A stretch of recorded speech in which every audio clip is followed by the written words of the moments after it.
Good morning. Good morning. How's everyone doing today? Really Great. good. Awesome. Welcome to Thursday. It's another one of those great days outside. It is a little bit chilly though, Yeah, but it's supposed to get up to 40 degrees in February. so excited about that. So, great day to door knock. Yeah, there you go. Gratitudes, victories. Evan. Had probably go under contract with another, having listening and giving another offer on another place. Nice. Holy cow. Nice. Nice. But, I do contribute to the things that I'm learning here, even listening to some of my comrades, getting information.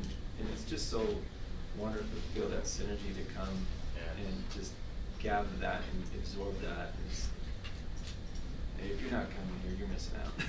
Yeah. Oh, thank you. That's awesome. Great.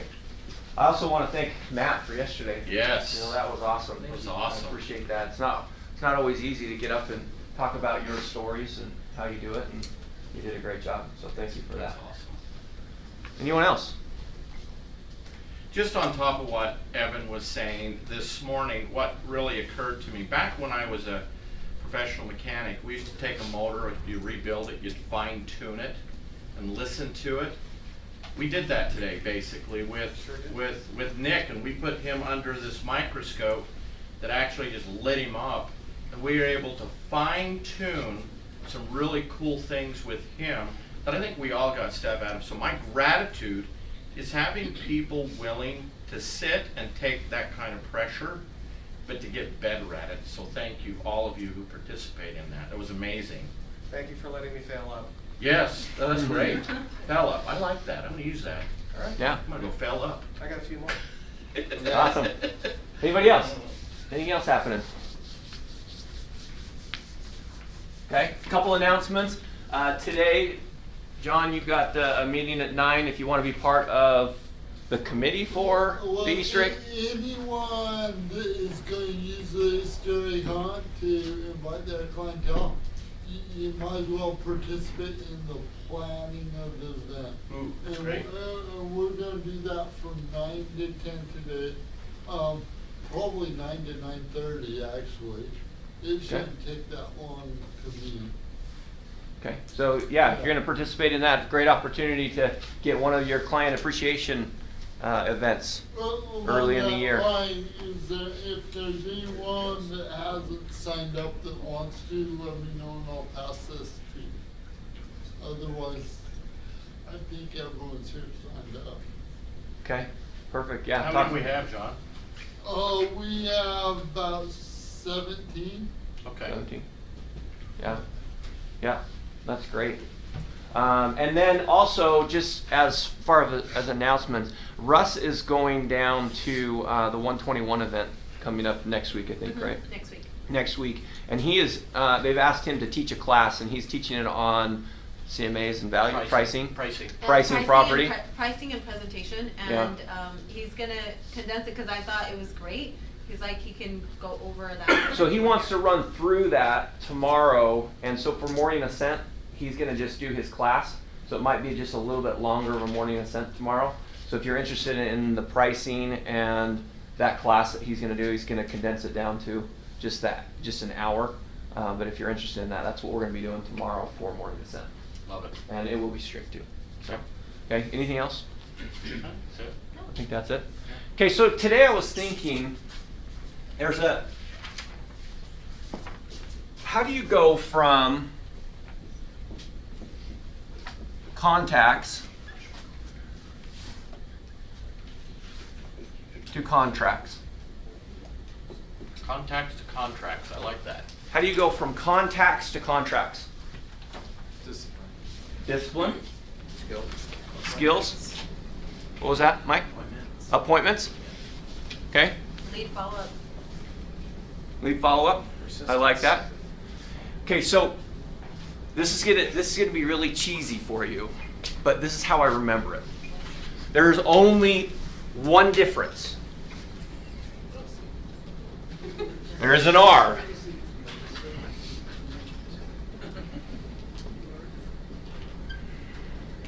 Oh, wow.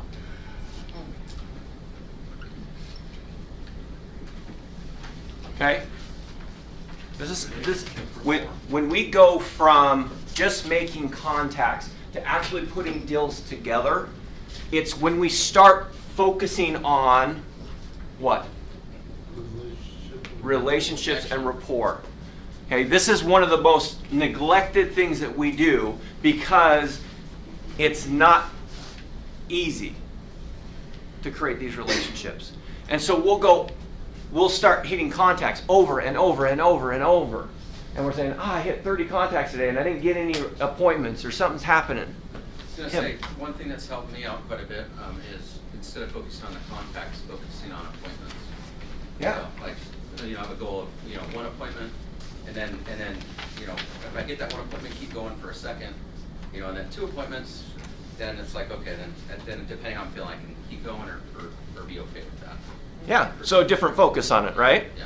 Yeah, and ultimately we want to move our way through that to contracts. We want to go from contacts to appointments to get that. But you're not going to get an appointment unless you have a relationship or rapport with them, right? So what is rapport? Why? Finding needs and wants. Okay, needs and wants. Okay. Or it's that feeling that you give people that says they want to work with you. That connection. Okay, the feeling, the connection. I like that. You bring value. They feel like they're being heard. Bring value. You're actively listening to them. Okay, you're actively listening to them. Lance? I love Tony Robbins' definition, and he says that the rapport is having something of commonality, not something in common. Yeah. So oftentimes we think that, like the conversations of, oh, I have a cat, you have a cat too, or you play soccer, oh, I watch the soccer game too. And what ends up happening is most salespeople, in fact, I was listening to it again in my book this morning, is most salespeople will then talk about themselves the whole time. Yeah. Right? Because they're trying to relate to the person instead of building that rapport. So I love his definition of having something of commonality. So your tonality, your repeating and affirming, your mirroring matching. So building that common ground, not necessarily having something in common with them.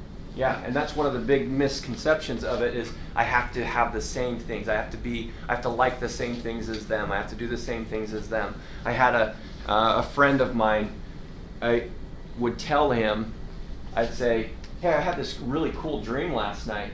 And I got that far, and he said, oh, I had a dream last night too. And then he would tell me about his dream, and I thought, oh, that was weird. And then he didn't ask about my dream, so I didn't say anything. And then the next day I tried it again. I said, hey, I had this really cool dream last night. And he goes, oh yeah, I had a dream last night. And he kept telling me about his dreams, and the entire week he never heard one of the dreams that I had. I was like, okay, that's fine. And for him, it was like, oh, this big deal. And for me, it was this disconnect from a friend. I was like, oh, okay, well, guess you're not listening. I especially like, I don't know your name, but the young man in the back. Oh, I was like, that's Lindsay. Tim. This is why, yes. You ain't the young man in the back. Yeah. Finding out their needs and wants. Doesn't Russ actually teach an entire class? Yes. on needs analysis? Needs Yeah. analysis. That can go really deep. Mhm. And just that little thing right there, I think is huge. Yeah, It's a skill in itself. I like that. It's like what George talked about in the presentation. It's like, what else is there? What are the needs do you Digging have? deeper. What else? Mhm. And then finally, once they understand that you know exactly what their needs are, isn't it nice that somebody finally understands what you want? Yeah, Right? I like that. Yeah. That's great. Tim? And that goes along the lines of like selling isn't telling, it's asking questions. Mm-hmm. And that's it's one of those things where like in your situation, if they had asked you, oh, tell me more about your dream, instead of Yeah. going in and telling them or telling you about theirs, you almost kind of disconnect unless the questioning engages them and makes them actually think that you care about them. Yeah, yeah, I like that. Okay, so I want to talk about building rapport today because for us to get from the every day just making contacts to getting the appointments to getting the results that we ultimately want, we've got to be able to create this rapport. So there's 4 elements to building rapport. The first one we're going to spend quite a bit of time on because I think this is one that we neglect quite a bit, and that's the tone of voice. Okay, what is the tone of voice?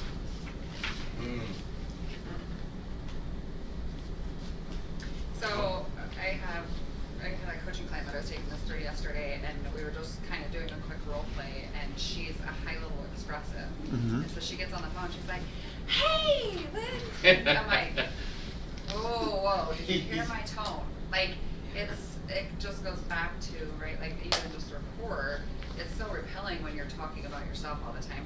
It's also repelling to somebody when you come on and you're so much more boisterous than they are, Mhm. and they're this quiet, like humble, like little like timid person, and you come on as a high level expressive voice, it can shock their system pretty quick. Yeah. And then you can lose that rapport almost immediately. Yeah, you almost don't even get a chance to build any rapport. You might, I mean, just calling somebody up and instantly saying that, you don't even start the process of that. So there's a couple steps below this tone of voice that we were going to talk about. One, you got to mimic the tonality. So mad, sad, glad. That's kind of what Lindsay was talking about. Okay, we want to mimic it, not mic it. Okay. B, inflection. What's inflection?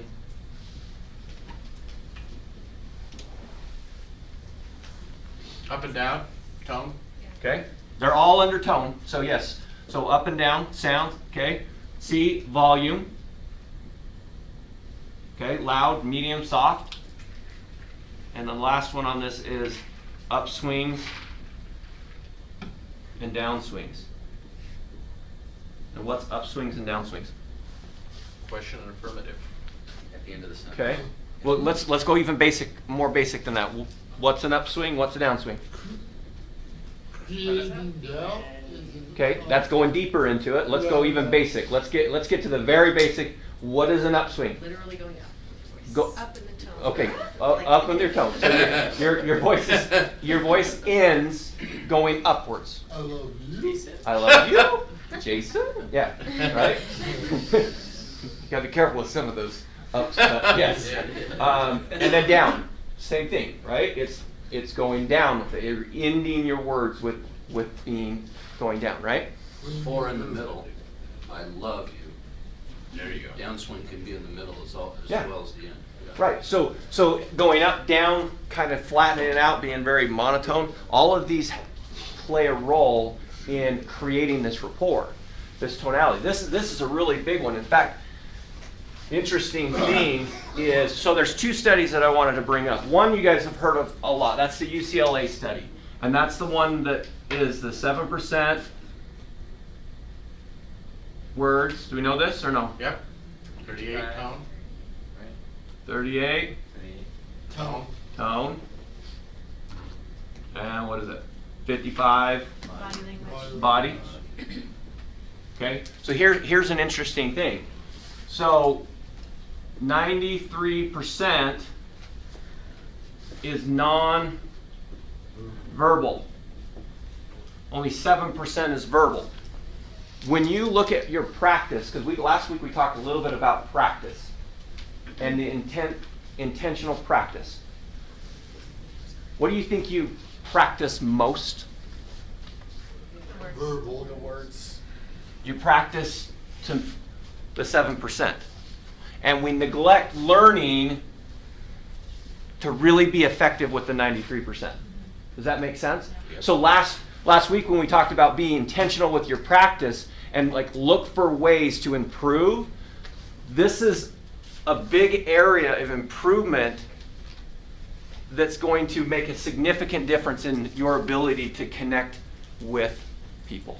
Does that make sense? Yeah. There's a show called Nathan for You. You ever heard of it? Naked for you? No. I was asking the question. What? Did you see my upswing on that one? I was questioning. You're giving away too much material here. So, Nathan for You. Anyways, Nathan yeah, he for does. He has this child go on, and he's on the other end. Has a microphone. He goes into a job interview, and he's gonna get the job, just saying what this dumb 8-year-old saying in response to the question. So this goes in this law firm, and she says, "Why? What, in your opinion, what's important about working at a law firm or something like that?" And the kid answers in the microphone, "Because it means no bad guys." And so he's all confidently, with his body language and with his tone, he says, because it means no bad guys. You know, and he just responds and everything, Yeah. and he actually gets the job with this little 8-year-old's comments, which are like so dumb. Yeah, interesting. That's interesting. Yeah.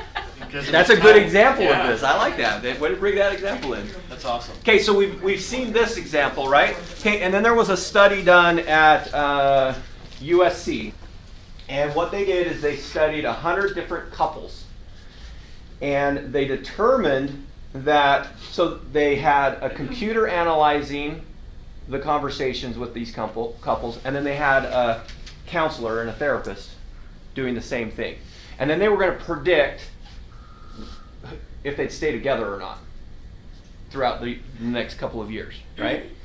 And they said that tone of voice was a better predictor of marital success than any of the things that the counselor said. The computer predicted at 74% accuracy for success, just based on the tone of voice that was used during their conversation. So this is super important. That's going to either build a rapport or is going to destroy the rapport. So how do you practice some of these things? If I'm going to intentionally practice getting better at tonality, tone of voice, what can I do? How can I practice that?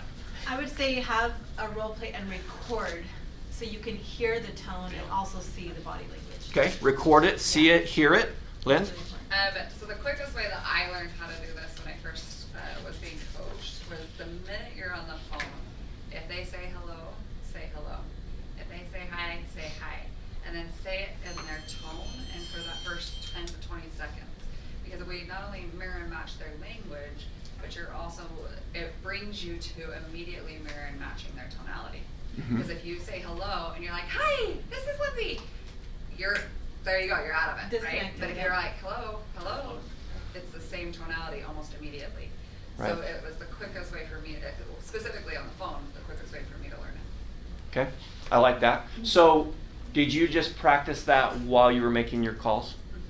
How would you do it if you weren't doing live calls, if you were actually practicing? How could you practice this without just necessarily like, okay, I'm going to make my live calls?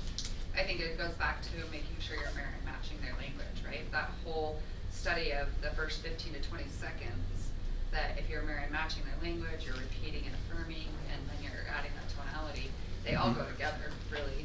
And if you're using them, then you make sure that you're using that language in the beginning of the conversation versus just cutting out, especially for me, because I am a high-level expressive, and then I'm also a driver. So I can come either direction depending on what mood I'm in, right? Yeah. And so it's, especially with the Amy Bowles and the analyticals, if I don't move into that place of really just watching my language with them immediately, then it's also that. Yeah, I like that. Thank you for bringing that up. So Rick, when in your role plays, occasionally you've had people role play in different alternate personalities or yeah. whatever they are, right? Yeah. Voices. Why do you do that? It's really interesting. The whole reason we do that is because they'll focus on the tonality. The same thing you're talking about here. They're focusing on doing the voice or acting in the act of that person. They forget about the words. And it's interesting because the script comes out 10 times better when they're trying to act a part in doing it. Because it does allow them to focus more on being Al Pacino or Mickey Mouse or whoever they're mimicking, and it is about tone. Okay, and it's specifically practicing that Correct. section, right? So when Correct. we're looking at practicing these, mimicking tonality, inflection, volume, upswing, if you just pick one of these and say, okay, I'm going to practice this today, upswings and downswings, and you're consciously thinking of this while you're talking with agents, while you're talking with your family, it's going to seem weird, but that's why we're doing it in practice. If you're practicing it and you're getting used to learning how to do it, then subconsciously you start doing that when you're on the phone. That's the challenge we have when we are practicing while we are actually playing the game. So if we're practicing while we're talking to somebody who's a live person that we're trying to get an appointment with, there's so many other things that this becomes really hard to practice, and we can't get to that point. I think like even just before practicing tone is to really consider your intention. Because I think when we're practicing scripts, we're really like in this mind of being on the attack of like hitting all these objections and attacking the objections and being there with an answer or another question. But I think about like my kids, you know, with tone, and I hate it when my mother comes out of my mouth. But when You instantly recognize it, don't you? You know, right? You know when your parents come out of your mouth. But my parents used to say that to me all the time. I mean, I have a tone that's a little intense, and it doesn't matter if I'm being nice or being mean. It all kind of comes out the same sometimes, and I have to work on it a lot. But when my kids, you know, I don't mind if my kids like have something to say about what I've asked them to do, or have something to say about what I've told them to do. But you know, the difference between no, I'm not doing that, and Mom, I'm not going to do that is totally different. Mhm. So I can tell their intention is just to be playful, or their intention is they think that they're entitled to something. And that attitude before you start your conversation is going to really change how you go in with your tone before you know if the person's going to say hello, or before you know if they're expressive, or before you know if they're analytical. And so I know this is going long, but when I knock doors, I use the "how can I help you" script, because that triggers my mind to remember that's what I'm there for, versus what can I get from you. What can you get? Yeah, I like that. Thank you for bringing that up. You know, what's fascinating is you look at the multi-billion-dollar industry of the movies. They focus on this tone and reflection so heavily. Think about your favorite scene in a movie, and the tone and the pitch and the way it's not so much the words they're saying, it's how they're acting it out. Mhm. Without question, we have to bring some of that element into what we are doing in our real estate business, because we are presenting and we are acting. Exactly. Yeah, I like that. And the biggest factor that determines this for us is our mindset. That's it. When we come into a conversation or we come into a situation and our mindset's not quite right, this happens a little differently. Okay? I find this one most often when I come home from work and I say something and then all of a sudden it blows up and I'm like, what? What did I just say? It's the mindset. This will affect it. So if we have a lot going on and we're thinking about a lot of things, the first thing we've got to do is center ourselves, figure out what we're trying to do, then we can get on the phone and we can make this happen. Does that make sense? Ruby.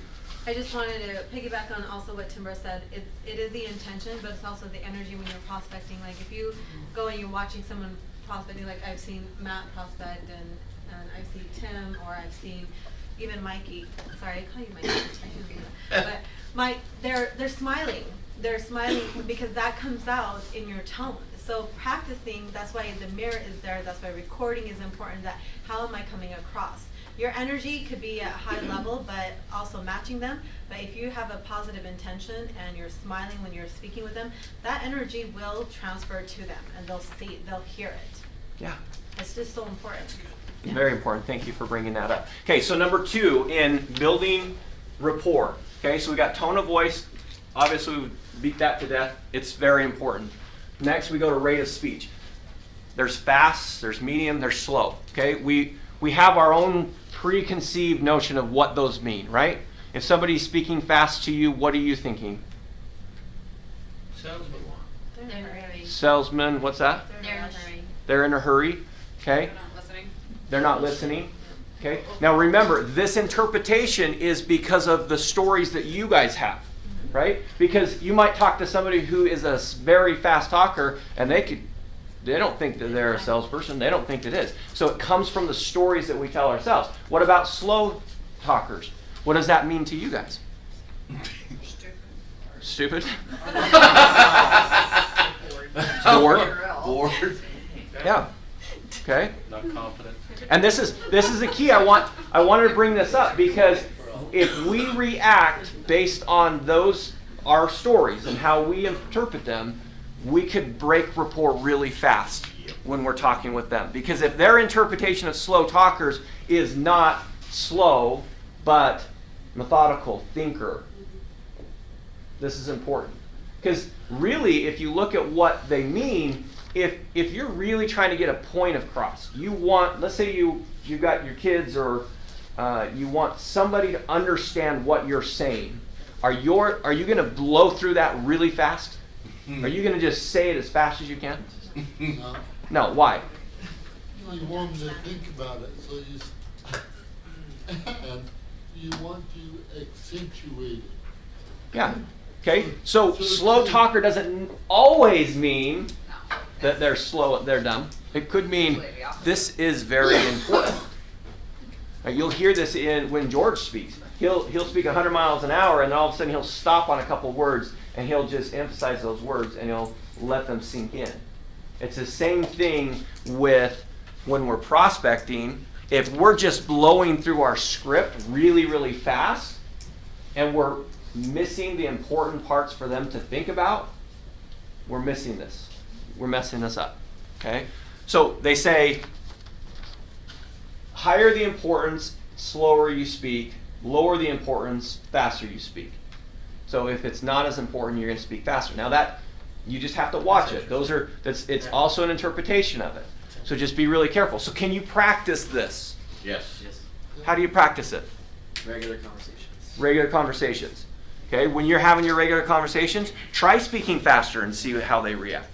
Like, test it on other agents in here. Like, today I'm going to speak really fast to you. You know what's really interesting when I'm talking to my phone, whether I'm speaking fast or slow, if I'm not articulating my words, wow, it does not come out the same. And I have not looked and I've sent, and holy cow. That's not the conversation I wanted to have. So I think it's Yep. extremely important we are clear on articulating our words in conversations. Because that does, like you say, give meaning, Mm-hmm. right? Yeah. So it's vitally important what you're saying. Yeah. Any other thoughts on rate of speech? Just match them. Now, Lindsay brought up a point earlier too. If you're matching them for the first 15, 20 seconds, then what can happen after that? Do you have to match them the entire time? No. Okay? That's the connecting rapport. We get into more of a comfort. And when somebody feels comfortable, they allow us to lead them. The point is, we're going to lead them. We're going to lead them to, this is what we'd like you to do. This is what we want you to do. You're going to set an appointment. We're going to work through this. We're going to go through that. We're leading them through the process. If you connect with them on the rate of speech, and then you start controlling it, now if you start getting out of rapport, what do you go back to? Matching. Starting back here, tone, rate of speech. Okay, then the next one is repeat and affirm.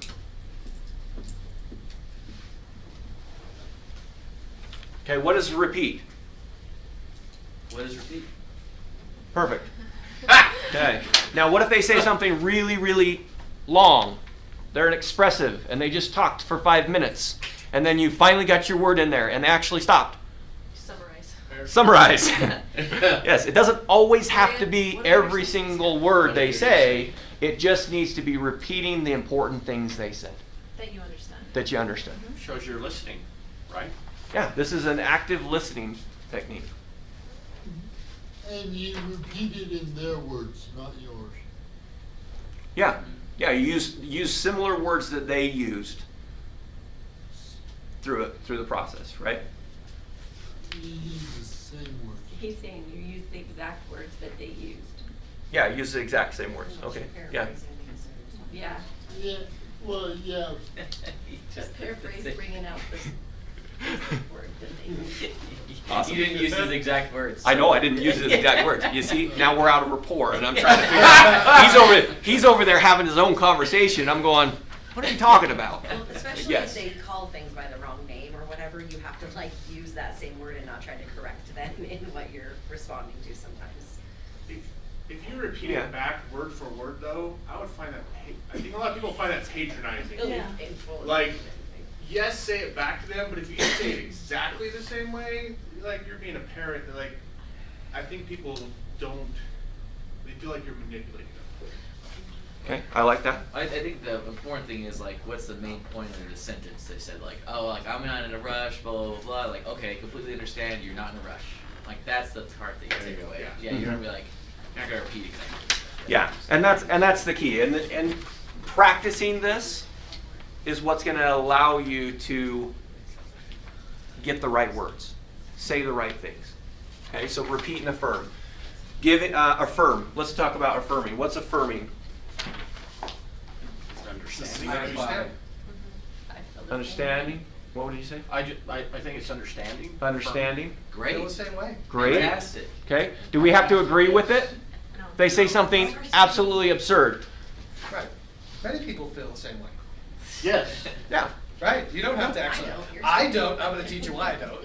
Yeah. Now it does say we want to be positive with their affirmations, but here's the thing: if we don't practice this, you'll get caught saying, "Oh, that's great," or "That's wonderful," on something when you shouldn't have said, "That's great" and "That's wonderful."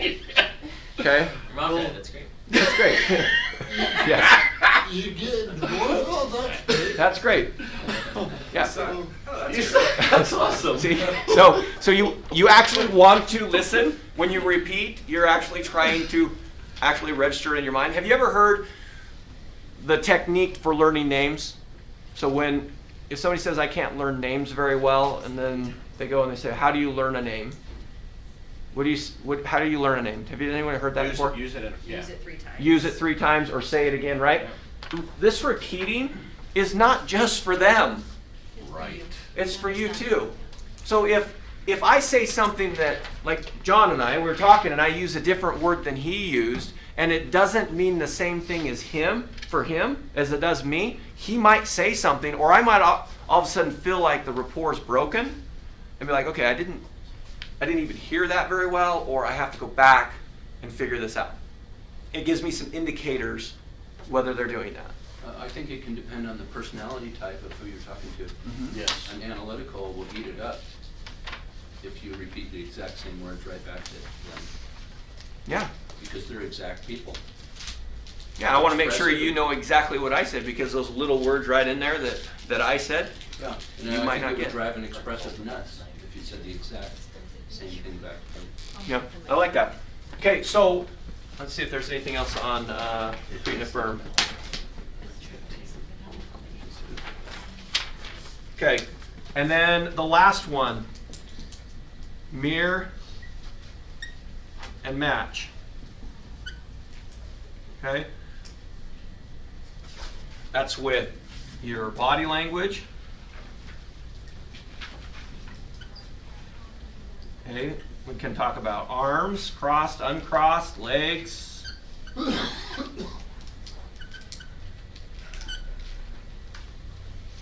Okay, why is this important? Why is mirror and matching important? Make them feel comfortable. Making them feel comfortable. Okay, sitting forward or back.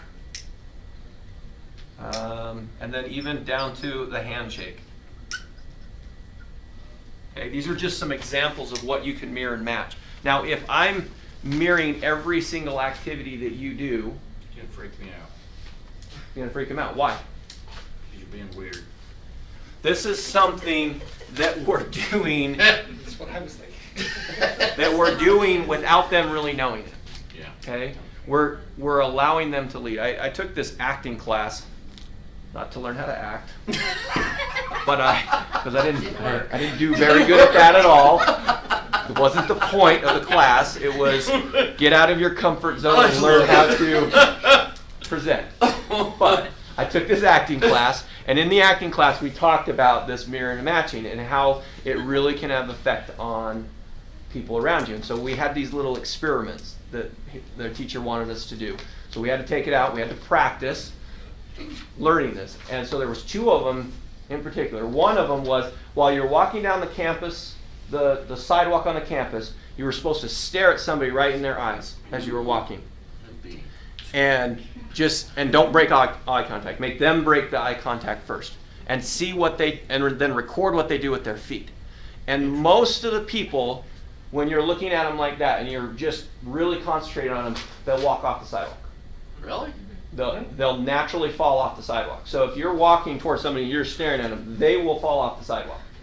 And it's really actually kind of fun to watch. I was thinking you're gonna stab So I'm me gonna or lock eyes something. with Matt next time he's walking in the hallway, see if he hits the wall. Careful of those knees, yeah.